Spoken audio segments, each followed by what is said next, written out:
Hello, Bethel. Hi, Wanda. Just gonna wait a few minutes. Hello there, Our Lives, Our Rules. Healy, good afternoon, everybody.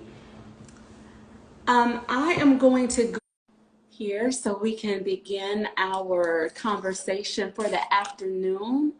Um, Hi, Bethel. You gotta flip. You're Yeah. sideways. Hi. Oh, my sideways? Uh, Yes. I just got a new, hold on. There you go. Almost. Give me a second here. Yeah, take your time. Take your time. We got people joining in. If you're joining us, if you could go ahead and hit the share button. Tell us where you are joining us from. And I'm excited to have this conversation with my friend here. We've been having some conversations this week. And so how is everybody doing this afternoon? The temperatures are definitely rising where I am. There you go. Got it.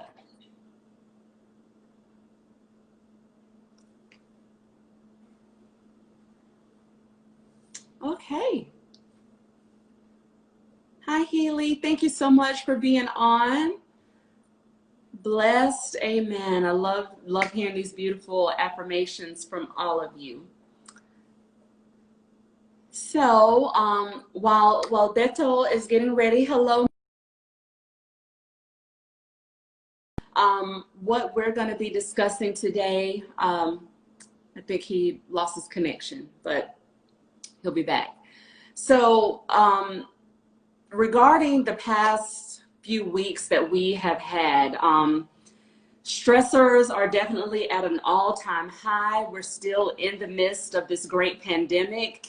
And it's my conviction that many of us were probably just beginning to get our footing again in the midst of a new, so to speak, normal.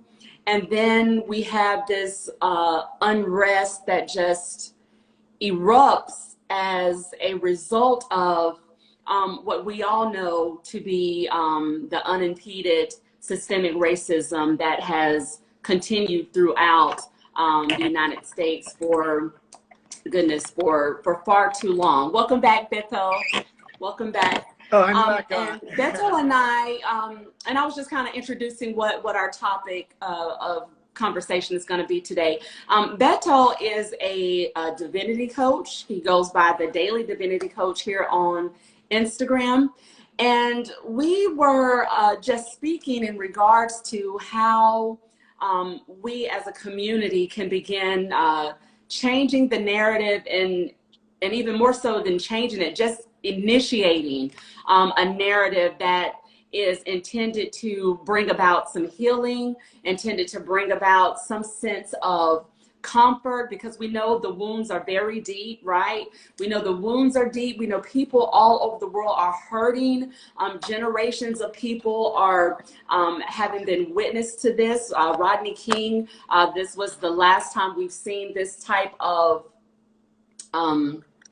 unrest, and it's been pretty traumatic to see a country that is considered one of the greatest forces in the world still being consumed by internal divide.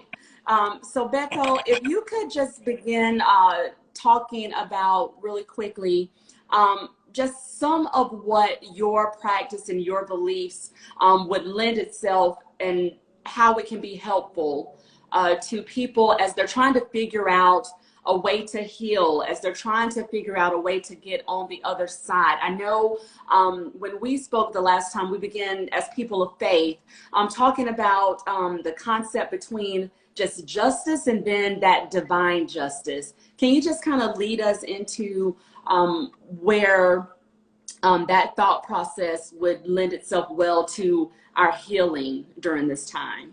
Yeah, absolutely. Thanks, Crystal, for having me on your show. Absolutely. Yeah, absolutely. It's a pleasure to be here.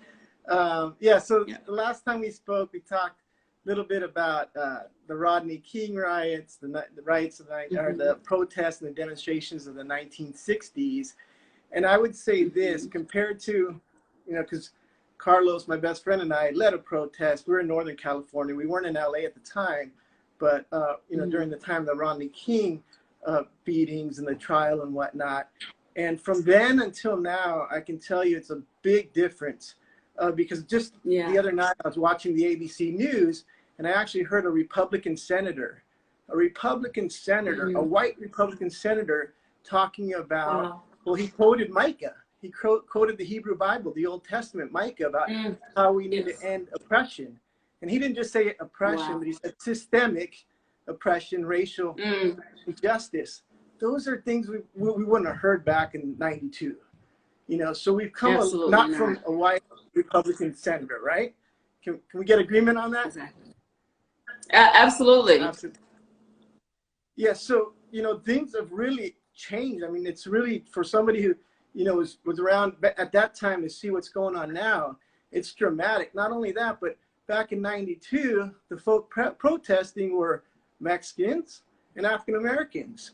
I think there might have been like one white folk, but now it's like, it's really mixed. The people out there at the demonstration, it's really, so, although we're all grieving that we lost George Floyd, I mean, it was tragic, it was heinous, it was disgusting, it should have never happened. At the same time, what we see coming out of that is it's something amazing and mind-boggling. I studied liberation theology with Cornel West, with Jose Miguel Bonino, some of the great minds, some of the great theological minds of our time. And, delving into Micah, delving into the scriptures and really building a foundation for myself around liberation theology and around ending racial injustice as well as economic injustice, right? James Cone, Gustavo Gutierrez, going back to the 1968 when that work was just coming out. And so really just delving in. And now that's becoming like mainstream. It's blown my mind. It's like, when I was a kid, my mom would tell me, you got to speak your desires into existence. I'm a 10-year-old kid, right? That's 4 years ago. And people thought she was crazy. And now, like, manifesting your desire is mainstream. The law of attraction is mainstream. Absolutely. Like, whoa, like, 40 years ago, she was, pushed to the margins, right? This Mexican woman in a mostly white church talking about speaking your desires into existence and, all this kind of new thought, new age stuff. And she was really marginalized and pushed to the margins. But now she would be mainstream. I mean, like everybody be ringing her phone, right? J-Lo, A-Rod, everybody be ringing her phone. So it's really not just mind-boggling, but I guess heartening is, I guess, the word I'm looking at. That something good can come out of something tragic. So I believe that. Yeah. So those are my initial thoughts on the matter. Absolutely.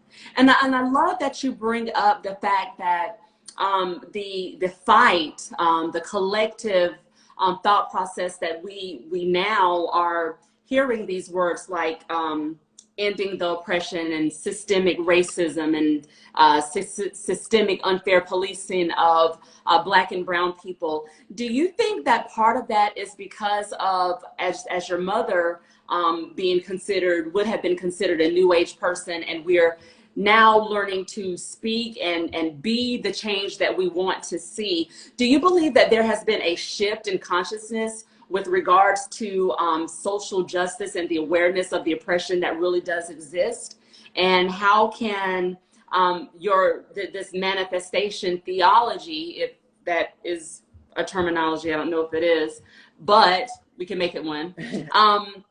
How can we pair that with the work that we all are wanting to do and wanting to see in our communities? How can we use that as a catalyst to really push these efforts forward? Because I have some ideas about how I would like to see it lived out in a real way. But what say you? How would you encourage this next generation, because like you said, you know, these are things that we witness, whether in person, lived reality, or even studied, like with Dr. King and his initiatives on civil rights. But what would you say to this new generation who is now beginning to make their mark in history with regards to the change that we definitely will see in the years to come with this? Crystal, I'm glad you asked this question, because I really believe that we're at a tipping point right now.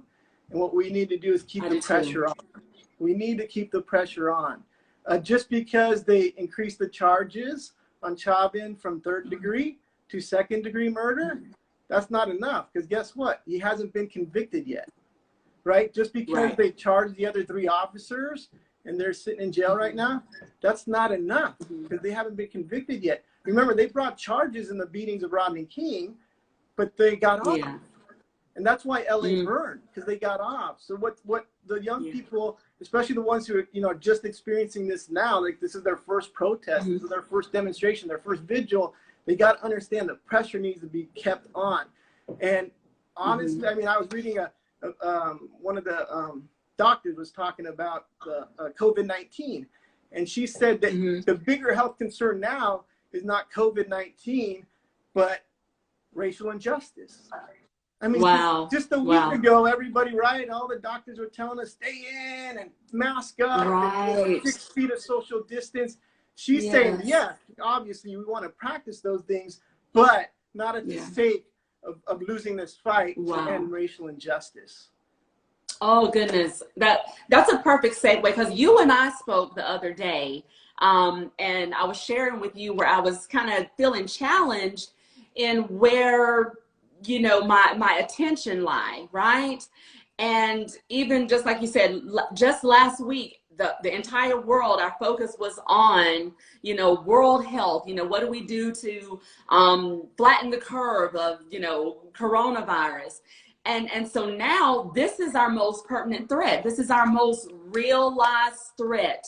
And so even in military tactics, you take out the closest threat, the threat that could cause you the most harm and the most danger.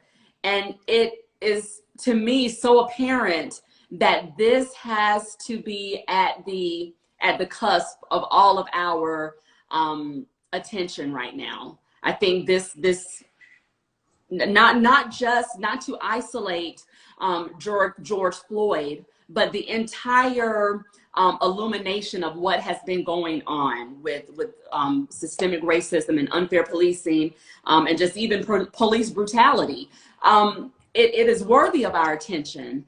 And I think what you shared about the doctor, I'm not sure who that was, but as we shift our attentions from the big COVID to now fighting for social justices and fighting for equality and coming together, what is the advice that you would give for someone just like you gave me, and striking that balance and feeling comfortable with where you choose to put your focus and attention? Because I honestly did, I struggled with it for a while, and I had to kind of, you know, say, how hard do I want to go for this? But like we spoke, this is worthy of our attention. This is worthy of every effort.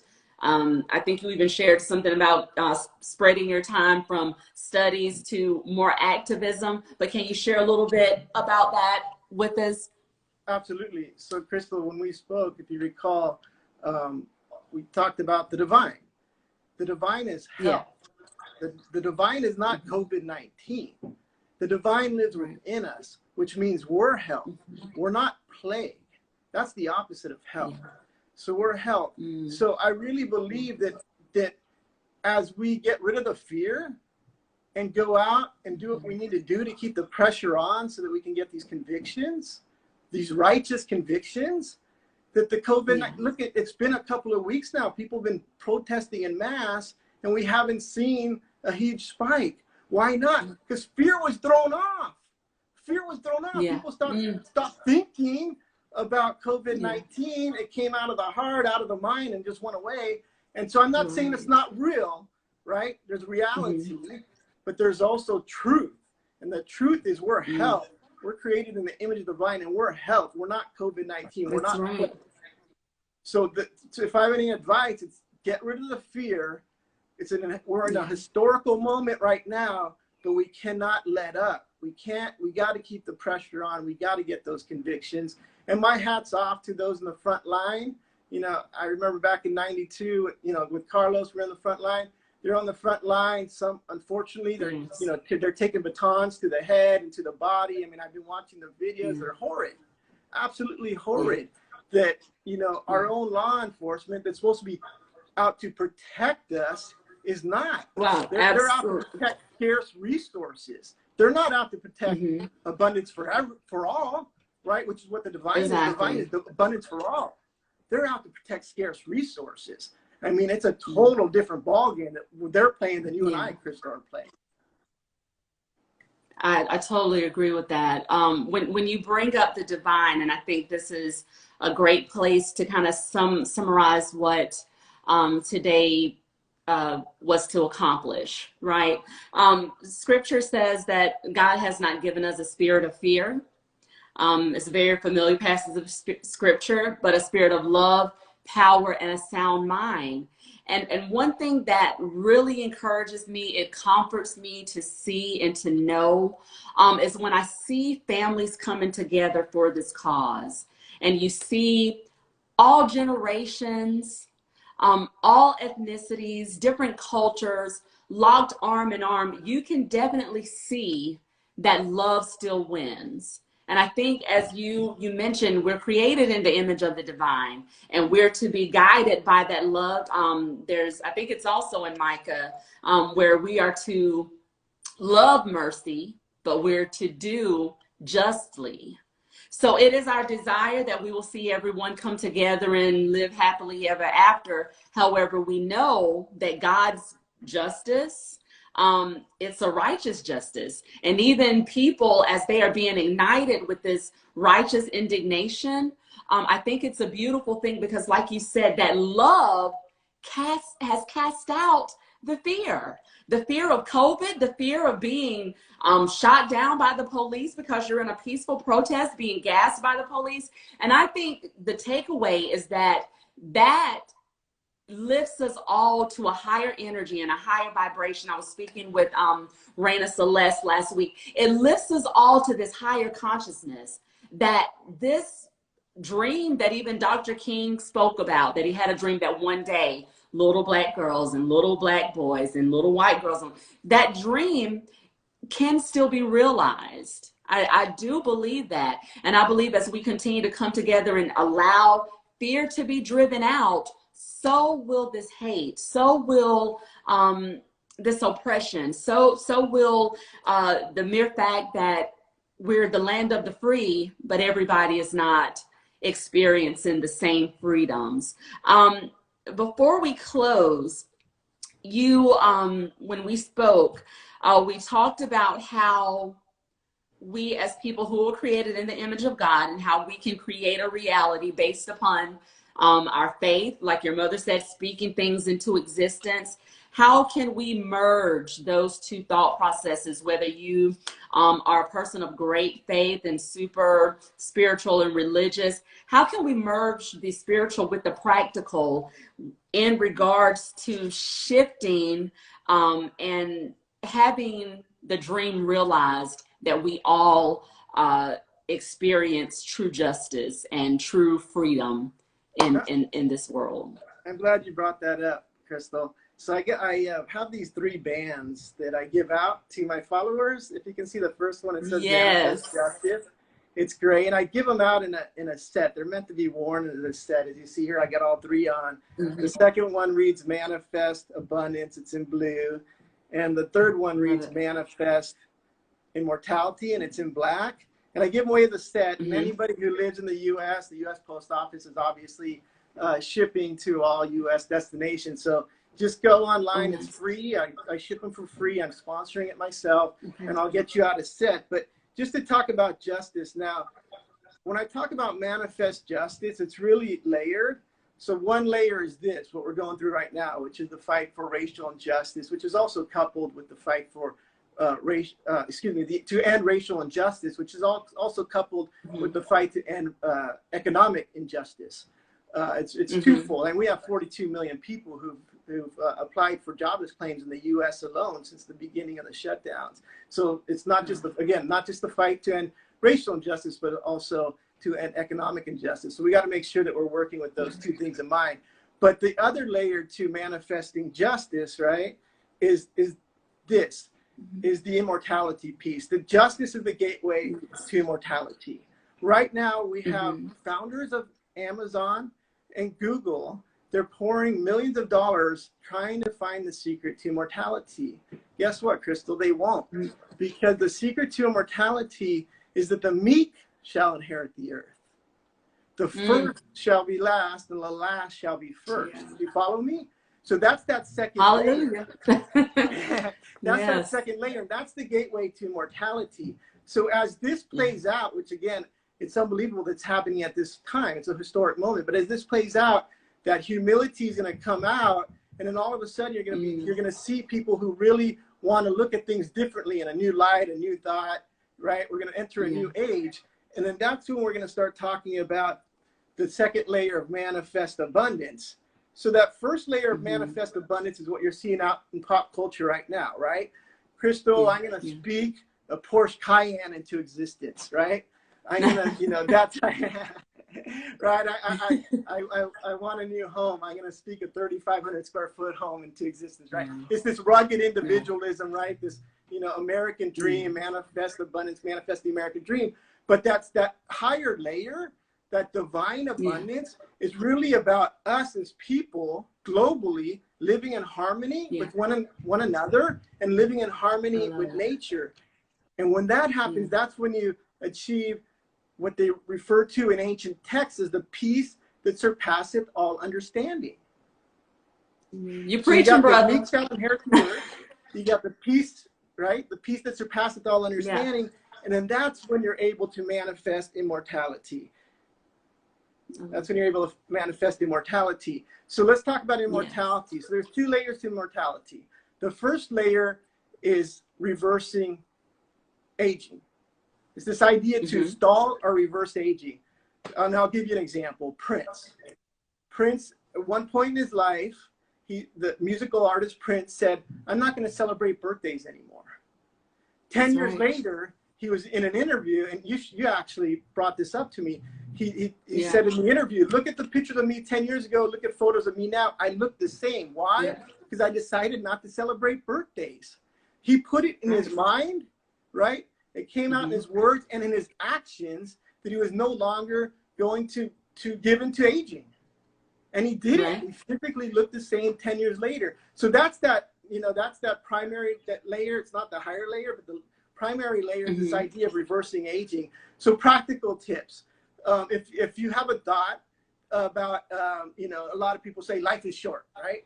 If that thought comes in your mind, do what my mom would say, curse that thought, right? Exactly. Curse that thought. Call it under subjection. If you have a thought, well, everybody grows old and dies, curse that thought, right? Another practical tip, if you're in front of the mirror, whenever you're in front of the mirror, tell yourself, I am eternally youthful. I manifest immortality. 2 phrases. Every time you're in front of the mirror, just say it. If people think you're crazy, who cares? Honestly, Crystal, I was reluctant to come out and start professing my immortality. But since I have, nobody's called me crazy. As a matter of fact, my friends are all, they were the first adopters. They're like, send it to me. My aunt, my mom, everybody, send me those bands. I want those bands. Yes. I want to manifest immortality. I don't want to be, look the way I do. I want to look the way I did when I was 29, when I was 32. Yeah. So the third part of this is the actions, right? So do as Prince did. If you're at your ideal age and you want to be 35, stop celebrating birthdays. Crystal, have you ever celebrated the birthday for the divine, for God, for Allah? Have you ever made a birthday cake for Allah, for God, the divine, the universe, the source? No, because God's ageless. The divine's ageless. Allah's ageless. And we're created in the image of the divine, which makes us ageless. So why do we take that action? Okay, I understand if you're 5 Yeah. years old, you have a birthday cake, it's great, you get presents. Yeah, go ahead and do that. But once you get to your ideal age, stop. If you're past your ideal age, reverse it. I was 50 for one day. Crystal, I was 50 for one day. I'm done. I'm done. I love it. I love it. And you look amazing. You were telling me about your workouts. You look amazing. I appreciate it. So I'm going back, 49, 48. I'm going to go all the way back to 32 because I love being 32. That's my ideal age. So let's go backwards if you passed your ideal age. If you hit it, stop. If you're young, celebrate. Have your birthday cakes, have your parties till you hit your ideal age. Stop. End it. It's ridiculous. You don't need to. So I love that. That's the foundational part of immortalities, manifesting immortalities, reversing aging. Now, the higher order is actually immortality, right? Because God is not death. The divine is not death. The source is not death. Allah is not death. The universe is not death. The universe, God, Allah, etc., is life. If we're created in the image of divine, we too are life. That's so good. Remember, you're a Christian, Crystal, correct? I am. Yes. Do you celebrate the death of Jesus, or do you celebrate the resurrection of Jesus? I celebrate his resurrection. He's alive. Absolutely. Yes. Right? Christians celebrate the resurrections of who I call the great teacher for a more global audience. But you can, we can say Jesus as well. You can say the Messiah, you can say the Savior, you can say the great prophet. I don't care how you define the man called Jesus of Nazareth, but we, as Christians, celebrate his resurrection. Why? Because Jesus was created in the image of the divine. Divine is life. We're created in the image of the divine. Yes. We too are life. And I think we spoke about that. I think it was Thomas Troward, who said that the greatest teacher of all times, you can search different philosophers, but Jesus set the template for what we could all achieve.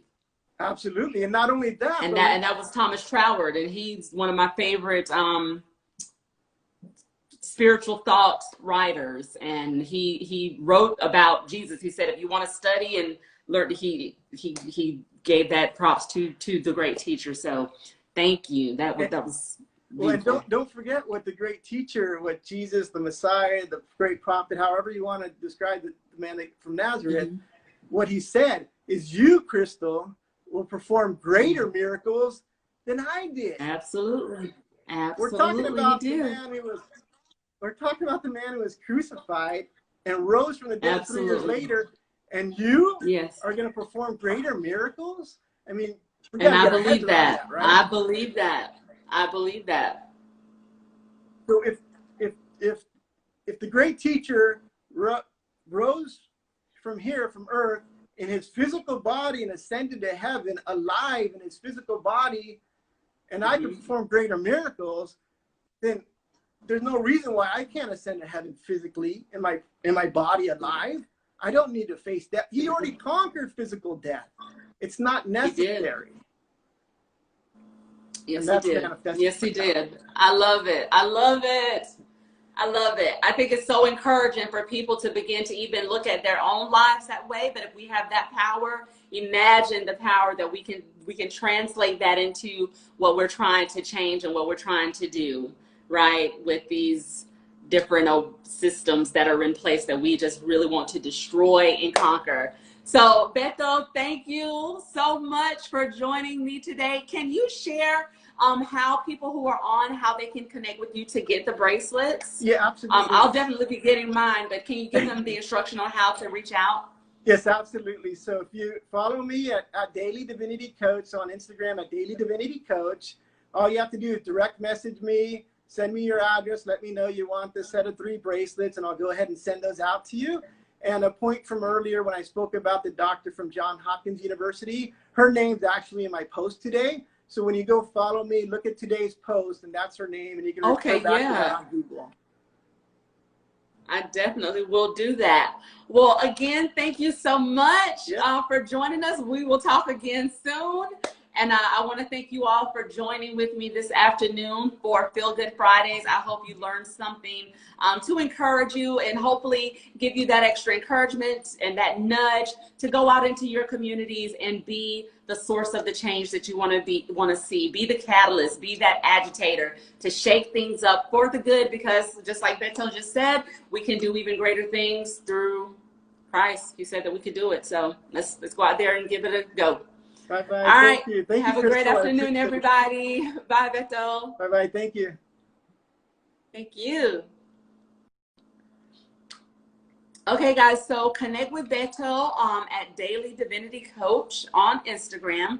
He's shipping those bracelets, a set of 3 out, no charge to you at all, but it is a great reminder that we can manifest abundance, that we can manifest peace, that we can manifest justice, the justice that we all so desperately want and need, and we can manifest the immortality.